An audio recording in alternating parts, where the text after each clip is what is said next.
Marriage is overrated? Do y'all think marriage is overrated? Shout out to Felicia. Felicia sent me some screenshot in this video about marriage is overrated. And my first comment in my mind was like, what? And she wanted me to comment on it.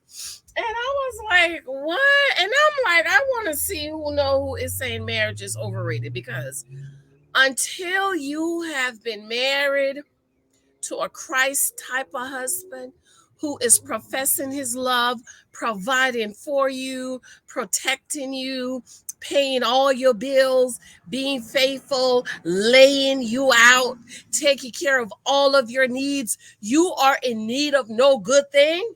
Until you've had that, you can't say marriage is overrated. No, you cannot. You can't, because you have not experienced marriage the way God intended for marriage to be experienced. And we know over here at the Church Girls Want to Get Married To, and with in the Bible, marriage is a picture of Christ and the church. And so a marriage is to picture Christ and the church. So you can't tell me you've had the type Christ of marriage of Christ and the church and still say marriage is overrated. No, ma'am.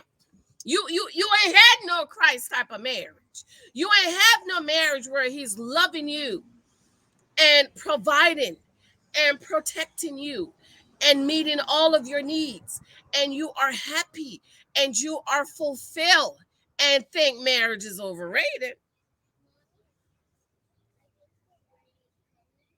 Come say hi to your aunties. Little Michael's playing on the lawn. Okay. Okay, so shout out to Felicia. I listened to that video. Let me give credit to the video. I listened to it. It was a very interested and heartfelt video. I think that cash out Felicia. I'm gonna buy me some coffee tomorrow. Let me see. Let me give credit. I will listen to this whole video. It's over at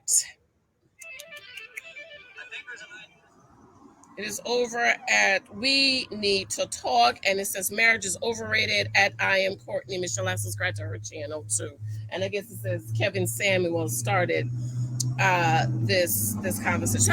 I just really wanted to talk. So listen to. Be sure to subscribe. Thumbs up. It's Thursday, and I am officially on vacation.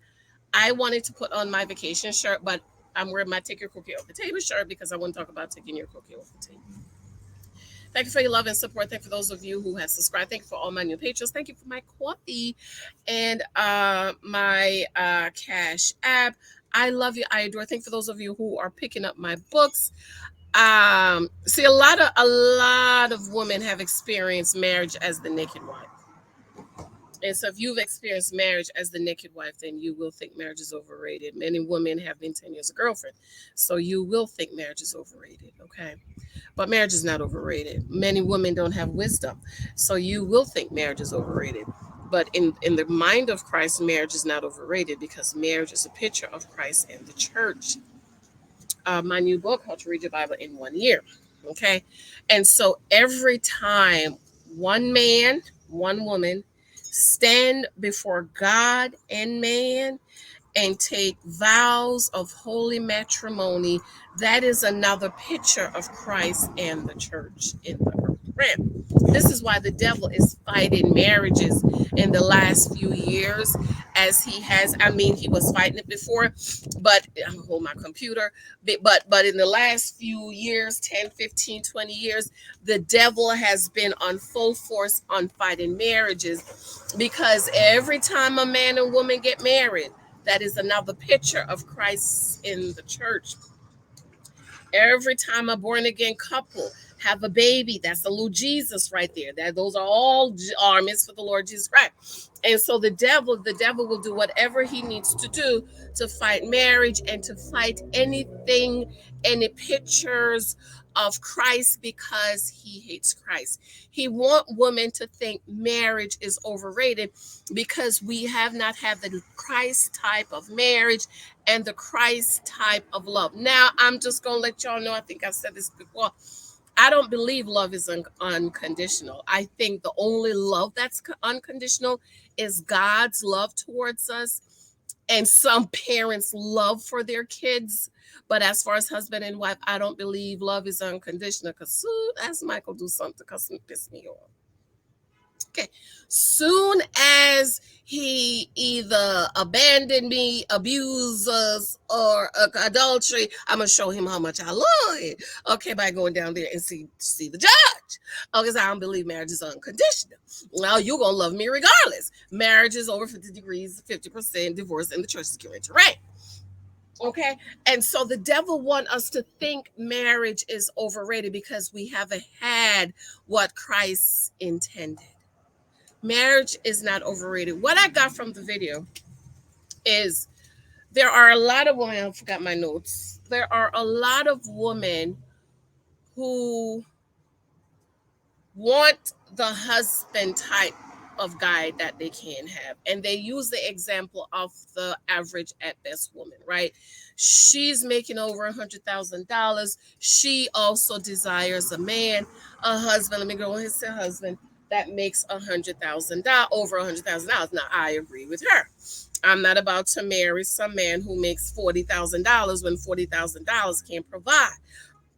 Excuse me, because being taken care of, provided for is innate for women. And even if you make $100,000 and he make $100,000, I still want you to provide for me and pay these bills. So with her making $100,000 and to marry a man that make $40,000, she is still going to be the breadwinner because she's living at 100,000. Let me just say $100,000 lifestyle.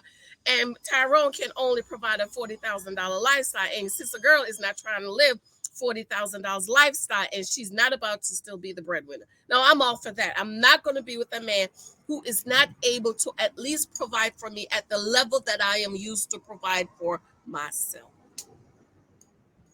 What I realize, and I've been realizing this and I'm working it out in my head, is a lot of women, especially in the Black community, we were raised by angry Black women who told us to go to school, get our degree, be strong, independent Black woman. You don't need a man. And so my generation of women, I am 44 years old, has taken on that mentality until they get about 35, 40, and they realize that we've been lied to. When we realize we've been lied to, now we try to backpedal. You see it all the time on Love, Ready to Love. We try to backpedal and say, no, mama lied to us. I do want a husband. I want to be loved, provided for, and protected. The problem with that is, ladies, you have been so indoctrinated in strong, independent Black woman mentality that the type of men that you now need, you, instead of you attracting them, you push them away because they don't want strong, independent Black woman mentality who don't need a man. Queen Esther was a young girl. Let me just go say maybe 16. I don't know. I have to look at her age. And she spent a whole year learning how to pour some wine for the king. She spent a whole year with her mind rewiring, sitting in bath oil, coconut oil, milk, and yogurt before she could go before the king for one night. Come on, somebody, as a young girl. And now you at 40 decide, mama lied, my auntie lied, grandma lied. I know I need a husband. And now you try to attract him and he's like, I don't want that. Because everything about us is strong, independent Black women who don't need a man. And now you're changing your conversation, but you still stink and you still smell like the strong, independent Black woman who don't need a man. And so instead of you attracting a man, you dispel him. This is why I am over here on YouTube every day yelling and screaming and shouting from the rooftop and begging my young girls, please do not have that mentality. Please date for marriage. You know what saved me? I had a daughter at 16. I didn't have strong, independent Black woman mentality because I'm from the islands. Okay. We didn't have that. Maybe now, but 30, 40 years ago, we didn't have that. Okay. See my eyes, I'm sleepy. I had a baby at 16. I was not taught. At 17, I sat under my father and mother in the faith. And show you all. Can't see him. And he began to rewire my mind. But let me tell you, my mind was only rewired in the wrong way from the time I was 15, when my father's girlfriend daughter started living with us, and she started rewiring my mind. Give your virginity to the man you love. Having sex was okay. And so from 15 to 16, I was rewired. Bad company corrupts good manners, Proverbs said. So when I sat under my father, I already knew what I wanted. I already knew sex should be for marriage. I already knew you should wait to have sex. So they didn't have a lot of rewiring to do. And so from 17, my mind was what the Bible says about a husband, wanting to be married, wanting to be a woman of femininity. My daddy telling me you are a wife. My dad saying you're a virtuous woman. My dad saying be chaste. My father and faith Pastor Bradshaw. And so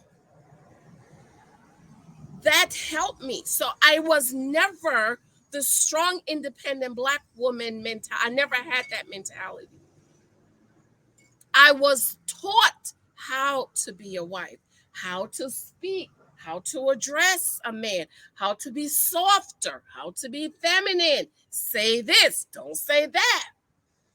Man is a hunter. Men want to sleep with you. All men want to have sex. Man have to get the dog out. Marry older. Man is supposed to provide. Man is supposed to protect. Man is supposed to put a roof over your head. Food on your table. Don't have any more babies. You can get you a good husband. Don't have no more kids. So I grew up, come up with that mentality. A lot of women grew up with a strong, independent Black woman, and 35, 40, now you're trying to backpedal. And it's going to take you a long time to unlearn all that indoctrination that you did about men, about respect a man, about honoring a man, about submission. 99.999% of people, especially in the church, don't know what submission means.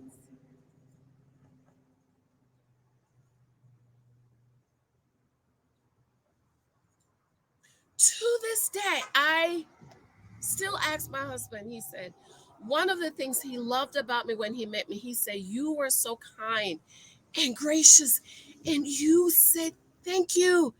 I bought you some cranberry juice and you said, thank you. I said, Mike, what you mean? He said, oh, women don't say thank you.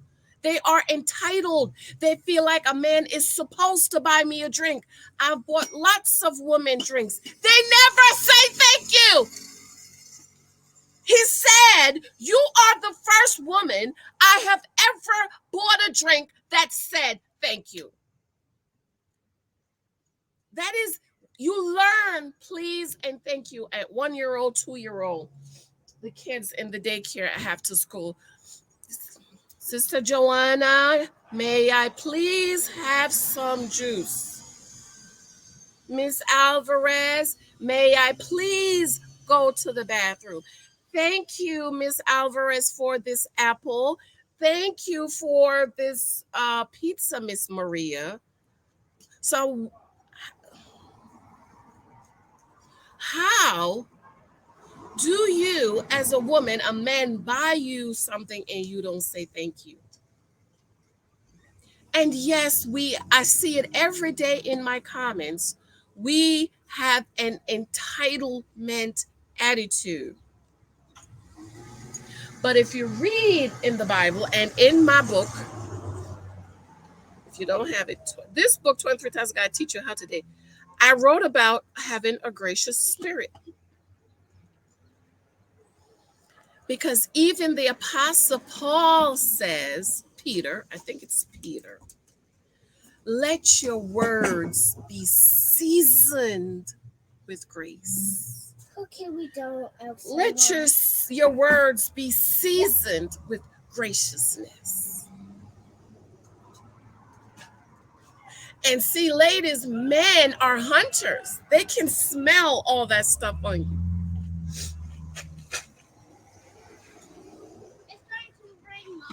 Even the people at the job that pick up my garbage, I make sure I turn around. I find, first of all, what's your name? Maria. Hi, Maria. Thank you, Maria. Security guard. Good morning. Now they call me, hey, babes, how you doing today? I'm like, girl, I'm on vacation next week. Oh, my God, I'm going to miss you, girl. I speak to everybody. Say please and thank you, because what you are doing is you are practicing. When a man compliments you on the street, you smile. You say, thank you. You are learning how to be gracious. You are seasoning your word with grace and love and graciousness and being gracious. And so, especially for my younger women, my content is not only for my younger women. The reason why I say especially for my younger women is because if we could just get our younger girls, if we could start rewiring their minds now, they will not be Alicia, Vernisha, Winter, Alexis, and all them girls. They won't be 40 and be those girls. I got to go, girl. You hear the baby says go, rain. It's already raining. I love you. Thank you for your love. 2 or 3 types of guys is available. You don't have that. I talk about everything in here. How to date, how to dress, how to be gracious, how to have your words seasoned with grace and all this stuff. I love you. I got to go. I'm about to go take these braids out. Oh, I'm so tired of these braids, but I was so lazy to take them out. I love you. Let me know what you think. Okay. I adore you. Marriage is not overrated. It's not.